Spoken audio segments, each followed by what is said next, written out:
Bonjour à tous. Dans ma vidéo intitulée « Macron, faire chier l'Algérie est une priorité », j'ai dit que l'actuel gouvernement français, tout comme ses prédécesseurs, ne veut pas lâcher l'Algérie.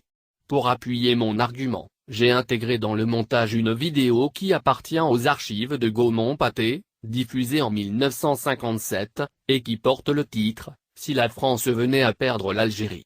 Ce n'était pas la première fois que je critiquais le gouvernement français, on m'avait déjà supprimé une vidéo, et dans la dite vidéo sur Macron, on m'avait dit que l'Institut national de l'audiovisuel refuse de me laisser utiliser son archive. Je n'arrive toujours pas à percevoir le rapport entre INA et Gaumont-Pathé. Bref, je savais qu'elle avait déjà été publiée sur 2 autres chaînes. Je suis allé chercher l'une d'elles, j'ai mis le lien dans la description, et quelques jours après, je m'aperçois que l'archive en question a disparu des 2 chaînes qui l'avaient publiée, alors que les autres archives de Gaumont-Pathé n'ont pas été supprimées. J'ai conclu que cette vidéo dérangeait beaucoup l'actuel gouvernement français, puisqu'elle dévoile au grand jour ses aspirations, qui datent de plusieurs décennies. J'ai déjà été averti, je ne vais donc pas la publier, mais je vous offre la version audio. Vous remarquerez que j'ai modifié la hauteur du son.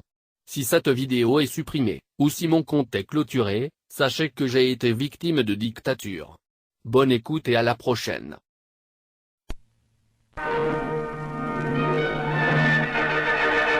En développement constant, le port de Marseille vient de voir ses exportations pour la seule Afrique du Nord atteindre le chiffre record de 3 millions de tonnes. Cependant, ce chiffre risque demain d'être amputé de 2 millions de tonnes, car une menace plane sur tous ceux qui travaillent pour l'exportation. Demain, 1 sur 8 de ces travailleurs peut devenir un chômeur. Et à l'intérieur de l'entreprise, ce serait le licenciement pur et simple de ces spécialistes à qui l'avenir ne semblait poser aucun problème.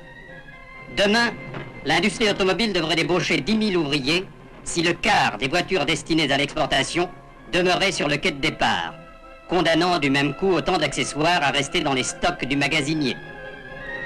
Demain, toutes ces raffineries qui transforment le pétrole brut pourraient se trouver privées de 40% de leur volume d'exportation. Et demain, peut-être, la moitié de ces vannes se fermeront avec un manque à gagner de 13 milliards de francs pour l'industrie du pétrole. Demain, l'industrie sucrière verrait en plus de ses difficultés actuelles, la moitié du sucre exporté rester invendu. Perte, 12 milliards et chômage. Et cette lourde menace est pour demain. La France, isolée de son prolongement algérien, son principal client, connaîtrait une crise grave. Cette crise s'étendrait partout. Déjà éprouvée par la perte du marché indo-chinois, l'industrie textile verrait 15 milliards de commandes annulées et l'arrêt d'une partie de ses métiers. Ce serait 5 000 ouvriers sans emploi dans le nord, 7 000 dans l'est, 1500 dans la seule ville de Roanne. L'industrie électronique en pleine expansion verrait son élan brisé. L'Algérie représente 7 milliards de francs d'achat. Du jour au lendemain, le tiers des appareils produits irait grossir le stock des invendus. Le trafic avec l'Algérie représente pour le seul port de Marseille 2 500 000 tonnes. 2 500 000 tonnes en moins. On peut aisément imaginer les suites. Il y a plus grave. Le pétrole saharien est la plus grande chance pour la France de redevenir une grande puissance. Déjà coincé entre 2 pays indépendants, le pétrole saharien perdrait le seul débouché demeuré sous le contrôle de la France. Il y a plus grave encore.